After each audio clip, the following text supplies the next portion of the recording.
অল্প পরিমাণ দুধ দিয়ে কিভাবে সুস্বাদু পায়েস বানাবেন চলুন দেখে নিই। প্রথমে আমি কিছুটা গোবিন্দভোগ চাল ভালো করে ধুয়ে ভিজিয়ে দেবো কাজুর সাথে। এবার ড্রাই ফ্রুটসগুলো কুচিয়ে নেব এবং ভেজানো কাজু এবং ওই গোবিন্দভোগ চালটা আমি কিছুটা নিয়ে ওখানটায় পেস্ট বানিয়ে নেব।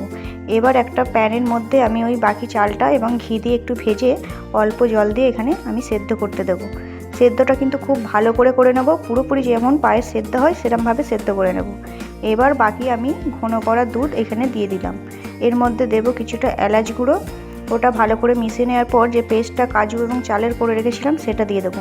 এটা দেওয়ার জন্য কিন্তু এটা খুব ঘন এবং ক্রিমি একটা টেক্সচার চলে আসবে এর মধ্যে। এবার এর মধ্যে আমি কেটে রাখা ড্রাই ফ্রুটস দিয়ে দেবো। এটাকেও ভালোভাবে নেড়ে নেওয়ার পর কিছুক্ষণ তারপর এর মধ্যে আমি পরিমাণ মতো চিনি দিয়ে দেবো। চিনির পরিবর্তে আপনারা যদি গুড় চান গুড়ও ব্যবহার করতে পারেন। এই পর্যায়ে এটা পাতলা করেই নামিয়ে নেব, কারণ ঠান্ডা হওয়ার পর এটা কিন্তু আরও ঘন এবং গাঢ় হয়ে যাবে।